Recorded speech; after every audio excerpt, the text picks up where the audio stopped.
Students, कैसे हैं आप सब। उम्मीद है स्वस्थ होंगे, सुरक्षित होंगे और पढ़ाई कर रहे होंगे। तो आज हम लोग कल जहाँ तक सीखे थे उसके आगे सीखेंगे, जानेंगे।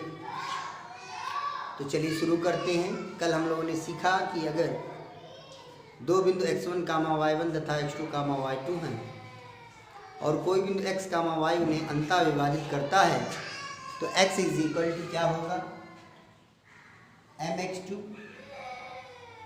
Plus nx1 upon m plus n होगा और y is equal to my2 plus ny1 upon m plus n होगा। x इज इक्वल टू किसके होगा, mx2 plus nx1 upon m plus n होगा और y2 is equal to my2 plus ny1 upon m plus n होगा। कब, जब वो बिंदु उन दोनों बिंदुओं को अंतः विभाजित करता है। और अगर कोई बिंदु किन्हीं दो बिंदुओं को बाह्यतः विभाजित करता है तो उनके लिए x इज इक्वल टू किसके होगा, mx2 minus nx1 upon m minus n और y is equal to my2 minus ny1 upon m minus n। आज हम कुछ बेहतरीन बातें, कुछ अच्छी बातें, इम्पोर्टेंट बातें जानेंगे, लेकिन उन बातों को सवालों के माध्यम से जानेंगे ताकि सवाल भी लगता रहे और हम लोग कुछ सीखते भी रहें।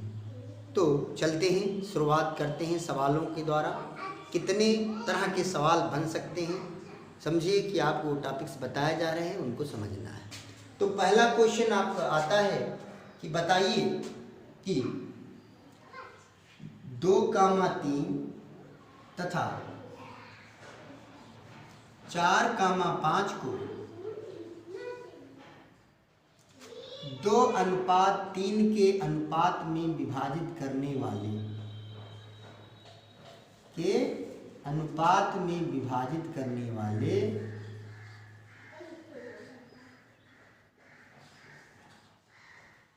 में अंतः विभाजित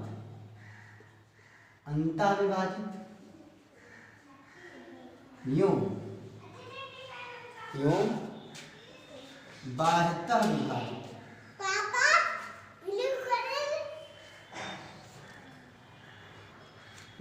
विभाजित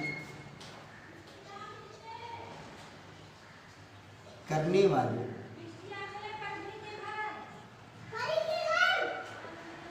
बिंदु का निर्देशांक ज्ञात कीजिए।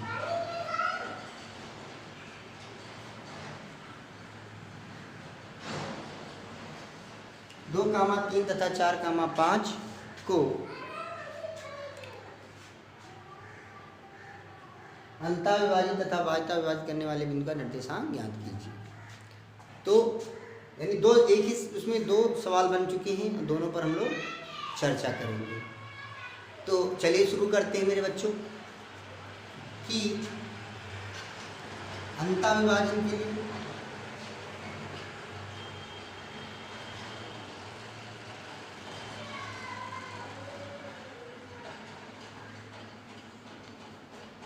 और बाह्यतः विभाजन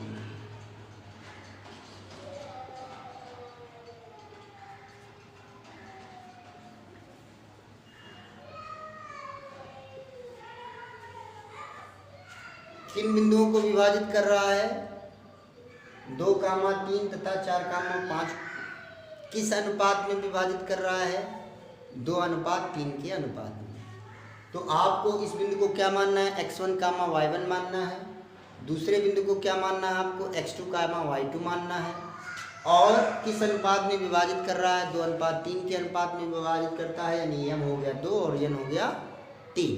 तो हम लोग लगा देंगे तो x लिखेंगे, इसलिए x इज इक्वल टू क्या होगा, mx2 plus nx1 upon m plus n और y is equal to my2 plus ny1 upon m plus n। और यहाँ पर लिखेंगे x इज इक्वल टू क्या लिखेंगे, mx2 minus nx1 upon m minus 1 और y is equal to my2 minus ny1 upon m minus 1। अब therefore x is equal to m की value कितनी दी हुई है, दो लिखा आपने, इंटू x2 ये यहाँ पर छोटा सा लिख लीजिए ऐसे x1 y1 और यहाँ पर ऐसे छोटा सा लिख लीजिए x2 y2। तो x2 की वैल्यू कितनी है यहाँ पर 4, तो 2 गुणे हो गया 4 प्लस n लिखा हुआ है, n की वैल्यू कितनी दी हुई है, n कितना है यहाँ पर 3, तो 3 लिखा आपने, इंटू x1 की वैल्यू कितनी है यहाँ पर 2, यहाँ पर लिख लिया आपने 2 और बटे m प्लस n, यानी m हो गया 2 और प्लस n हो गया 3 और y is equal to m कितना हो गया 2 गुणे y2 की वैल्यू कितनी है बच्चों 5 प्लस n कितना हो गया बच्चों 3 गुणे y1 की वैल्यू कितनी है 3 बटे m प्लस n, m कितना हो गया 2 और प्लस n हो गया 3।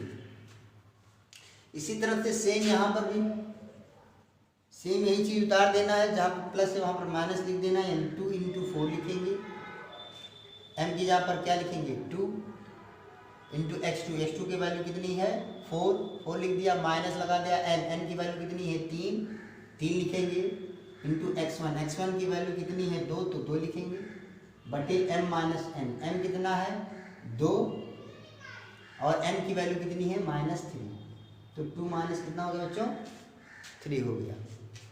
और y इज इक्वल टू क्या हो जाएगा बच्चों my2, m की वैल्यू कितनी है 2 इंटू y2 की वैल्यू कितनी है बच्चों 5 लिख दिया, माइनस n कितना है 3 है और इंटू y1 कितना हो गया 3 हो गया, बटे m माइनस n कितना है 2 है और n कितना है 3 है, तो 2 माइनस 3 हो गया। ये बात क्लियर होगी नहीं होगी, सुना गया। अब यहाँ से हम लोग लिख सकते हैं 2 चौक 8 प्लस 3 दूना 6 बटे 2 और 3 कितना हो गया 5 और यहाँ पर y इक्वल टू 2 पंचे 10 प्लस 3 त्रिका 9 बटे 2 3 5।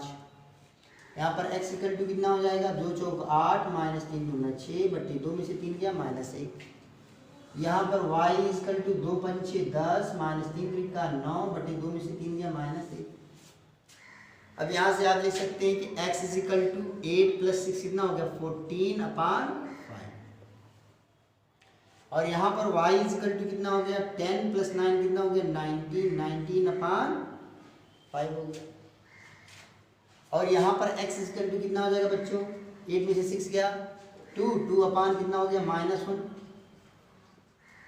और यहाँ पर y is equal to 10 minus 9 कितना हो जाएगा 1 अपान -1।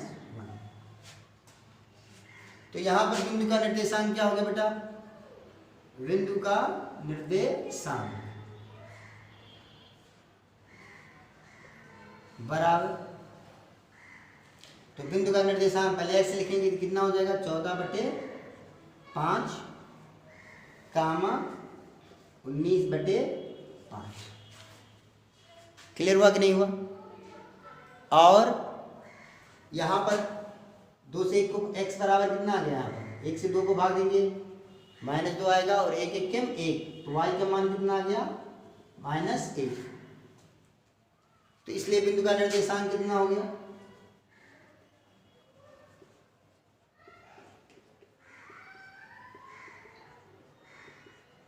बराबर -2 कामा -1। तो यही दो बिंदु हैं, यही अनुपात है, लेकिन अंता विभाजित करने वाले बिंदु का निर्देशांक कितना हो गया 14/5 कामा 19/5 और बाह्यता विभाजित करने वाले बिंदु का निर्देशांक कितना हो गया -2 कामा -1। एक चीज और मैं बता दूं, कभी कभी कहीं जगह पर जैसे एक शब्द तो जैसे लिखना है कि जैसे इसी को लिख सकता है बिंदु का निर्देशांक बराबर ऐसे, और इसी को ऐसे भी लिख सकते हैं बेटा, थोड़ा सा देखो ध्यान से, विन, और यहाँ पर ऐसे 3 लाइन खींच दिया जाएगा और लिख दिया जाएगा -2, -a। तो इसका मतलब भी वही होगा, आपको जान जाना है कि ये यही बात बता रहा कि बिंदु का निर्देशांक कितना है, -2, -1 है। ये भी आपको जानना होगा। मुझे लगता है समझ में आ गया होगा। तो अंतः विभाजित करने वाले बिंदु का निर्देशांक और बाह्यता विभाजित करने वाले बिंदु का निर्देशांक कैसे निकालना है, ये समझ में आ गया होगा। अब कुछ 2-3 बातें और इसमें जाननी है, आपको समझनी है, फिर आगे बढ़ते हैं। तो चलिए शुरू करते हैं। एक सवाल जो हमको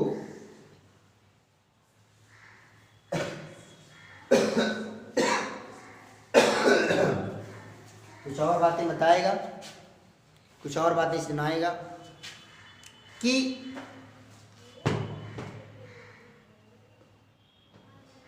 क्वेश्चन बहुत ही मज़ेदार है, बहुत ही इम्पोर्टेंट है, समझेंगे, आनंद लेंगे। कि सुनिएगा शब्द को, सवाल को सुनिएगा कि बिंदु 2, 3 तथा 4, -4, -7 को x अक्ष को मिलाने वाली रेखाखंड को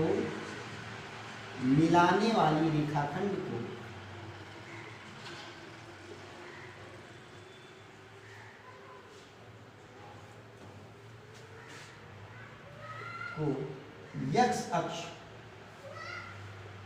तथा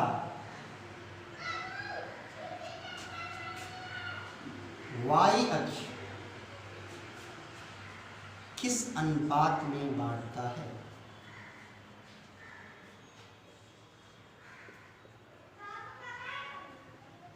बहुत ही अच्छा क्वेश्चन है, कंपटीशन से बेस्ड है, रिलेटेड है। तो सारी बातें जो बताई जाती हैं आपको, वो कहीं ना कहीं आपको आगे बढ़ने के लिए बताई जा रही हैं। इसलिए मन लगा के पढ़ाई कीजिए, मेहनत कीजिए और उसका आनंद लीजिए। तो अब हम लोग इसके आगे बढ़ेंगे और देखेंगे कि इस सवाल को हम लोग कैसे लगाएंगे। तो इस सवाल को हम लोग समझने के लिए, चूँकि अक्षों की बात हो रही है, तो एक छोटा सा अगर हम लोग चित्र बना लेंगे, तो जब चित्र बना लेंगे तो हम लोगों को इस सवाल को समझने में और आसानी होगी। तो चलिए शुरू करते हैं हम लोग। कैसे देखते हैं इसको। अगर मैं पूछूं कि 2, 3 किस चतुर्थांश में होगा, तो आपको ये पता चल जाना चाहिए कि 2, 3 किस चतुर्थांश में होगा। पहले चतुर्थांश में होगा। 2 कदम दाएं जाएंगे और फिर 3 कदम ऊपर जाएंगे। यहीं पर कहीं पर 2, 3 होगा। और -4, -7 कहाँ पर होगा। -4 यानी ये बता रहा है कि आपको पहले किधर जाना है, बाईं तरफ क्या कदम जाना है, 4 कदम। फिर -7 ये बता रहा है कि नीचे आपको आना है कितने कदम, 1, 2, 3, 4, 5, 6, 7। यहीं पर कहीं पर आपका होगा। दिख नहीं रहा है तो चलिए मान लेता हूँ, यहीं पर मान लीजिए, यहीं पर क्या है आपका -4, -7।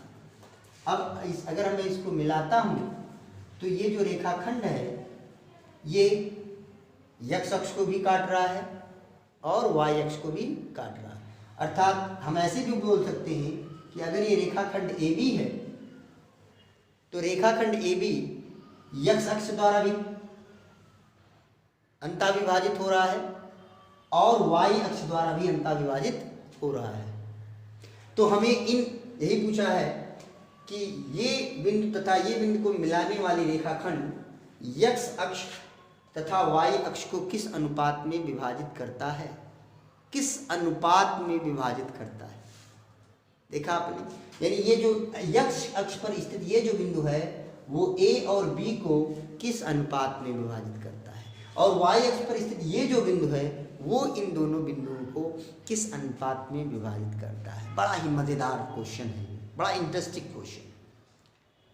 तो प्रिय बच्चों, इन दोनों बिंदुओं को विभाजित करता है। तो किन किन बिंदुओं की बात हो रही है? इसकी और इसकी, यानी इसको हम क्या मान सकते हैं? x1, y1 मान सकते हैं, और इसको हम क्या मान सकते हैं? x2, y2 मान सकते हैं। क्लियर हो गया?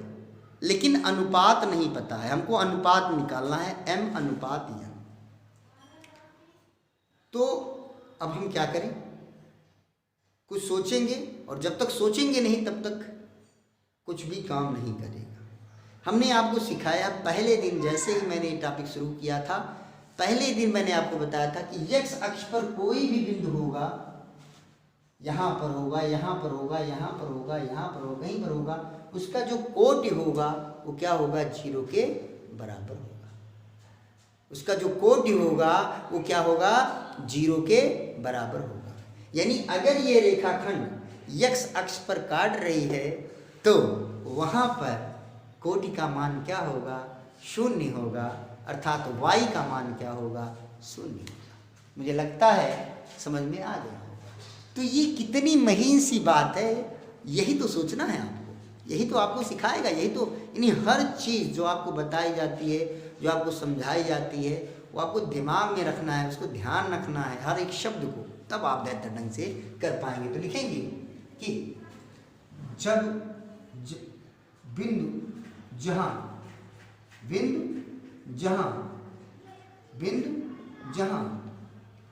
x अक्ष को काटता है,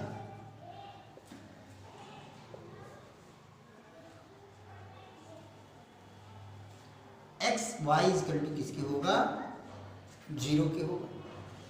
बिंदु जहां y अक्ष को x अक्ष को काटता है वहां y किसके बराबर होगा? 0 के होगा। और इसलिए y का फार्मूला आप क्या लगाओगे? my2 plus ny1 upon m plus n equal to 0। अब कुछ बच्चे फिर सोचना शुरू कर देंगे कि सर जी आपने केवल y का फार्मूला लिखा, x का फार्मूला क्यों नहीं लिखा? प्रिय बच्चों, मुझे m और n का अनुपात ज्ञात करना है, और जब मुझे m और n का अनुपात ज्ञात करना है, जो मुझे यहीं से प्राप्त हो जाएगा, तो मुझे x की क्या ज़रूरत है? और मुझे यहाँ तो पता भी नहीं है कि यहाँ पर x की वैल्यू कितनी है, इसका भुज कितना दिया हुआ है, ये तो मुझे पता भी नहीं है। यहाँ पर y का फार्मूला इसलिए लगाया जा रहा है क्योंकि इस बिंदु के लिए मैं जानता हूँ कि इसकी जो कोटि है वो 0 होगी, यानी इस बिंदु के लिए जो y होगा वो क्या होगा? 0 के बराबर होगा। यानी अगर मैं इसको x, y मानता हूँ, तो यहाँ पर x, y ना लिख करके मुझे क्या लिखना होगा? x, 0 लिखना होगा। मुझे लगता है समझ में आ गया होगा, कोई दिक्कत नहीं। तो शुरू करते हैं। यहाँ पर हम लोग मान रखते हैं तो m नहीं पता है, इंटू y2। किन दोनों बिंदुओं की बात हो रही है? इन दोनों बिंदुओं की। एक को आपने x1 y1 मान लिया, दूसरे को आपने क्या मान लिया? x2 y2 मान लिया। तो m इंटू y2 की वैल्यू कितनी है? -7 है, प्लस n इंटू y1 की वैल्यू कितनी है? 3 है, अपान m प्लस n, और इज इक्वल टू किसके हो गए? 0 के हो गए। यहाँ से therefore -7m plus 3n is equal to, ये बटे में इधर आ क्या हो जाएगा? गुणे में, तो ये हो जाएगा 0 के। अब इसको पक्षांतर कर देंगे तो यहाँ से क्या हो जाएगा? Therefore -7m is equal to -3m। पक्षांतर कर दिया यहाँ से, दोनों तरफ माइनस इंटू माइनस क्या हो गया? प्लस हो गया। इसलिए और सेम इनके बीच 7 into M is equal to 3 into N है। पक्षांतर कीजिए तो m अपान n इज इक्वल टू किसके आ गया? 3 अपान 7 के। इधर डिवीजन में आ गया, इसलिए क्या देखा आपने कि m ratio n is equal to किसके हो गया? 3 रेशियो 7 के हो गया। तो क्या सीखा आपने कि ये जो बिंदु x अक्ष पर स्थित है वो इन दोनों बिंदुओं को 3:7 के अनुपात में अंतः विभाजित करता है। अंतः मतलब अंदर। अब अगर ये चित्र आप ना भी बनाएं, ये तो मैंने आपको समझाने के लिए बता दिया है, यदि आप ये चित्र ना भी बनाएं तो सवाल को कैसे लगाना है और कैसे आप जान पाएंगे कि वो अंतः विभाजित करता है। तो प्रिय बच्चों, आप जानते हैं कि x, आप कहेंगे कि बिंदु जहाँ x अक्ष को काटता है वहाँ y बराबर 0 होगा, और इसको आप जब हल करेंगे तो आपको यम अनुपात n का अनुपात मिलेगा। और अगर यम और n का अनुपात प्लस में आता है, यानी इसमें कहीं माइनस नहीं दिख रहा है, तो आपको जान जाना है कि वो अंतः विभाजित करता है। और अगर उसमें कहीं माइनस आ जाएगा तो आपको जान जाना है कि वो कैसा है, बाह्यतः विभाजित करता है।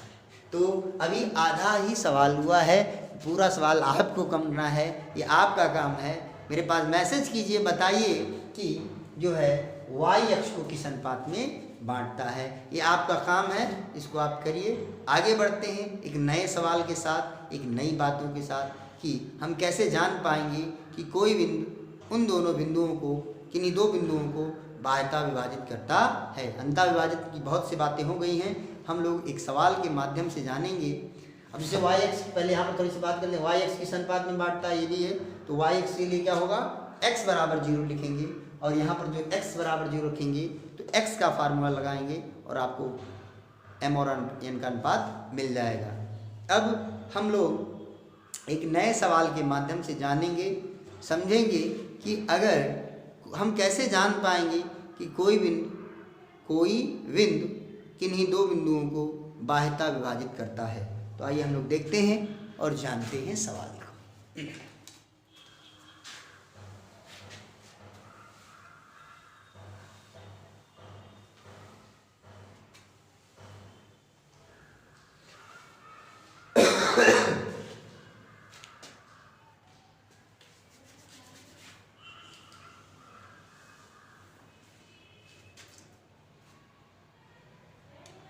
बिंदु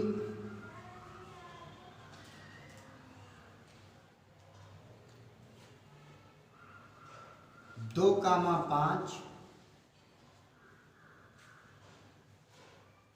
तथा 4,7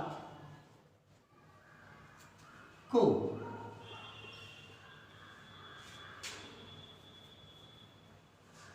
बिंदु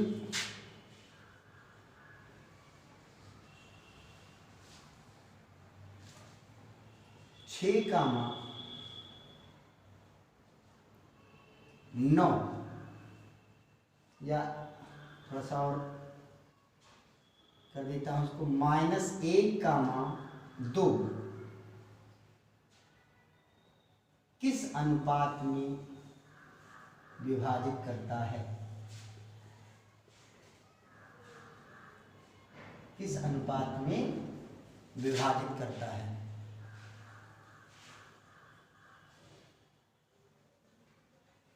ये क्वेश्चन है, यानी ये दो बिंदु है, एक बिंदु 2,5 है, दूसरा बिंदु 4,7 है, और इन दोनों बिंदुओं को -1,2 किस अनुपात में विभाजित करता है। ये क्वेश्चन है आपका। अब पता नहीं है कि अंतः विभाजित और किस आंतरिकता विभाजित करता है या बाह्यतः विभाजित करता है, ये भी आपको बताना है।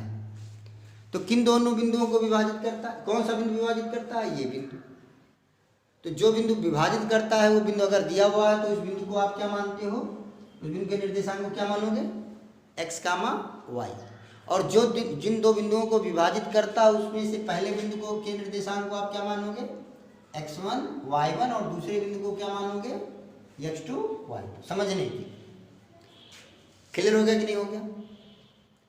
अब आप लगाओगे, क्योंकि आपको m और n का अनुपात निकालना है, तो मैंने क्या कहा है, केवल एक ही फार्मूला आप लगाएंगे, चाहे x और चाहे y का। तो x बराबर क्या लिखेंगे, x बराबर लिखेंगे आप mx2 प्लस nx1 अपान m+n। अब x की वैल्यू कितनी दी हुई है, -1 लिख दिया आपने, इज इक्वल टू m नहीं पता है, इंटू x2 की वैल्यू कितनी है बेटा, 4 है, प्लस n नहीं पता है, x1 की वैल्यू कितनी है, 2 बटे m नहीं पता है, प्लस n नहीं पता है। अब यहाँ से बटे में इधर आएगा, गुणे में होगा, तो -1 का m से गुणा होगा तो क्या आएगा -m, और माइनस प्लस का गुणा क्या हो जाएगा माइनस, तो ये हो गया -m is equal to m, और 4 का गुणा क्या हो गया 4m, और n और 2 का गुणा क्या हो गया 2n। तो ये कितना हो जाएगा, कितना हो जाएगा ये -m - n equal to 4m + 2n। Clear हो गया कि नहीं हो गया।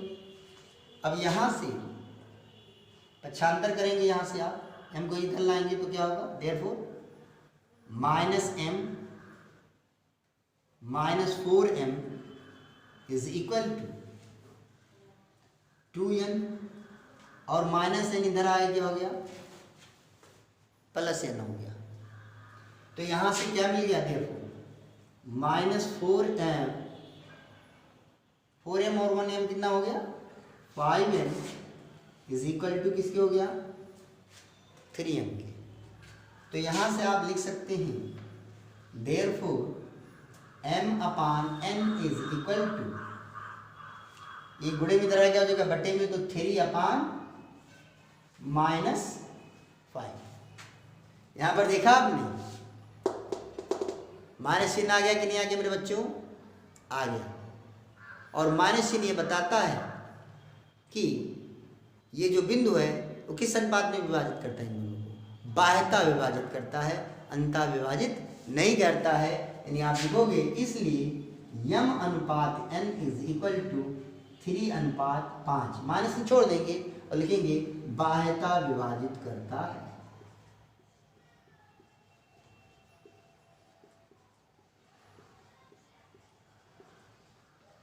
बाह्यता विभाजित करता है। तो इस तरह से हम लोगों ने आज विभाजन से संबंधित सवाल सीखे, जाने। ऐसे बहुत से सवाल बन सकते हैं, हम लोग जान सकते हैं, सीख सकते हैं, लगाए जा सकते हैं। अब हम लोग इसके आगे बढ़ेंगे। ये सारे सवाल कंपटीशन बेस्ड हैं, आप लोग मन लगाइए।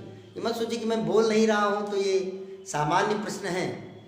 ये सारे सवाल अगर आप किसी भी कंपटीशन की किताब में देखेंगे तो निश्चित रूप से आपको नज़र आने वाले हैं। हो सकता है अक्षर और गिनतियाँ बदल जाएं, शब्द बदल जाएं, लेकिन सवाल इस तरह के होंगे जो आपकी मनोभावों को बढ़ाएंगे, बताएंगे। तो चलिए एक नया सवाल, नई टॉपिक को हम लोग सीखेंगे, दो बिंदुओं के मध्य बिंदु का निर्देशांक। दो बिंदुओं के मध्य बिंदु का निर्देशांक। तो चलिए, बड़ा छोटा सा टॉपिक है, दिख नहीं रहा है। दो, अभी नहीं दिख रहा। दो बिंदुओं के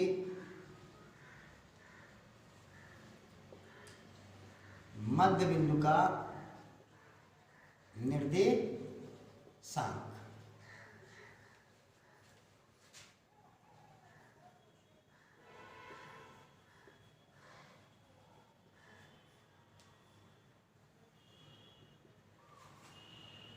तो चलिए देखते हैं।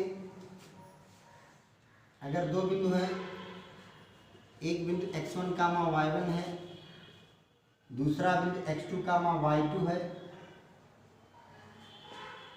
और एक बिंदु मध्य बिंदु है, a और b का मध्य बिंदु है, तो ये मध्य बिंदु है, ये x, y है। तो मध्य बिंदु है, इसका मतलब जितनी दूरी इस बिंदु का निर्देशांक अगर कितना है x, y है, इस बिंदु P का, और ये बिंदु P अगर a और B का मध्य बिंदु, तो इसका मतलब जितनी दूरी a से P की होगी उतनी दूरी P से B की होगी। अर्थात जो बिंदु P है वो इसको 1:1 के अनुपात में विभाजित करेगा। और अगर x, y, x1, y1 और x2, y2 को 1:1 के अनुपात में विभाजित करता है, तो आप जानते हैं, इसलिए x बराबर m x2 plus n x1 upon m plus n, और y is equal to m y2 plus n y1 upon m plus n। इसलिए यहाँ से x इज इक्वल टू क्या हो जाएगा m की वैल्यू कितनी हो जाएगी 1 इंटू x2 की यहाँ पर x2 प्लस n की वैल्यू हो जाएगी 1 इंटू x1 बटे m की जहाँ पर 1 और n की जहाँ पर भी 1 हो गया। और y is equal to m की वैल्यू 1 y2 की वैल्यू y2 प्लस n की वैल्यू 1 y1 की वैल्यू y1 बटे m की जहाँ पर 1 और n की जहाँ पर हो गया 1। इसलिए x is equal to x1 में 1 का गुणा करेंगे x1, x2 में 1 का गुणा करेंगे x2 और बटे कितना हो गया 2 हो गया। और y is equal to y1 में 1 का गुणा करेंगे y1, y2 में 1 का गुणा करेंगे y2 बटे 1 2 हो गया। ये हो गया उन बिंदुओं का निर्देशांक। अगर दो बिंदु हैं, पहला बिंदु है x1 y1, दूसरा बिंदु है x2 y2, तो क्या होगा उन बिंदुओं का निर्देशांक, उनके मध्य बिंदु का निर्देशांक क्या होगा x बराबर x1 प्लस x2 बटे 2 और y बराबर y1 प्लस y2 बटे 2। कल इससे संबंधित हम लोग सवाल सीखेंगे, जानेंगे, समझेंगे। मन लगा के पढ़ते रहिए, रेगुलर पढ़ेंगे, आनंद आएगा, आनंद लीजिए। बस आज के दिन इतना ही, फिर मिलते हैं, धन्यवाद।